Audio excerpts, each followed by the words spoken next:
Nous pouvons voir que tout repose sur le dessein de Dieu concernant son Fils et que tout est gouverné par la manière dont son dessein peut être réalisé.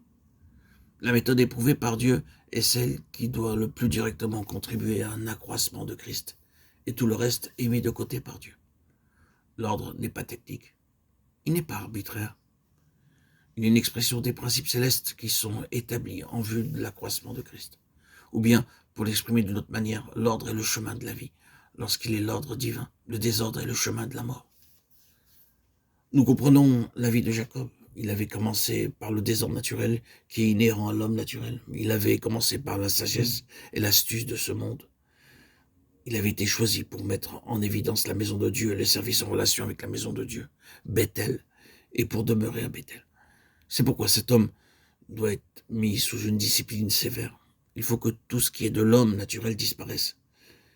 Parce que désordre et que tout l'élément du monde qui est en lui soit détruit. S'il doit y avoir une maison de Dieu, ce ne peut pas être la maison de Jacob.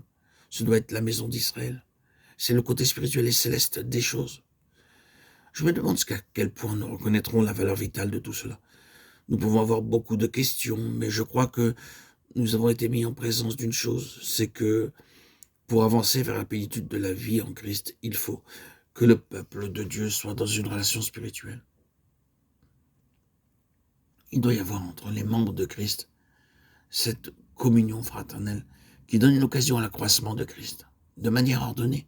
C'est une question qui devrait grandement nous occuper. Je suis tout à fait certain que beaucoup d'enfants de Dieu souffrent infiniment plus qu'ils ne le devraient parce qu'ils ne sont pas de manière pratique et agissante en relation avec l'Église, le corps de Christ. Je crois qu'une vie et une action purement personnelle, indépendante, sans relation, expose les enfants de Dieu à de très grands périls. Oh, si seulement le peuple de Dieu s'unissait de manière vitale, ce serait alors le remède à beaucoup de maux et la délivrance de beaucoup de souffrances inutiles. La parole qui avait été annoncée par le prophète Agé est encore vraie aujourd'hui. L'argent est mis dans une bourse trouée. Il y a de la disette, il y a de la stérilité. Il y a un résultat tout à fait disproportionné avec les énergies spirituelles mises en mouvement.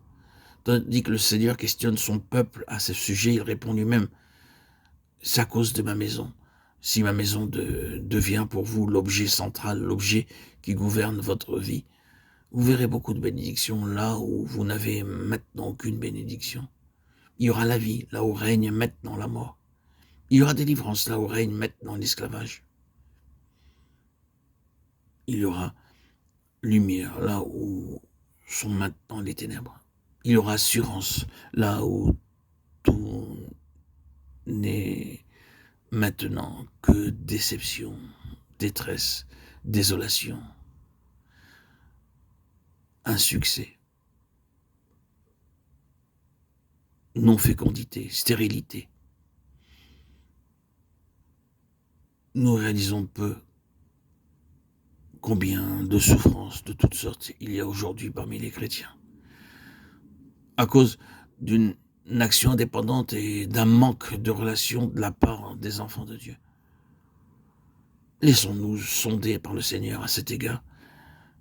Si c'est là sa pensée et que nous lui demandions sérieusement de nous la faire comprendre, il nous montrera de quelle manière il veut établir son ordre.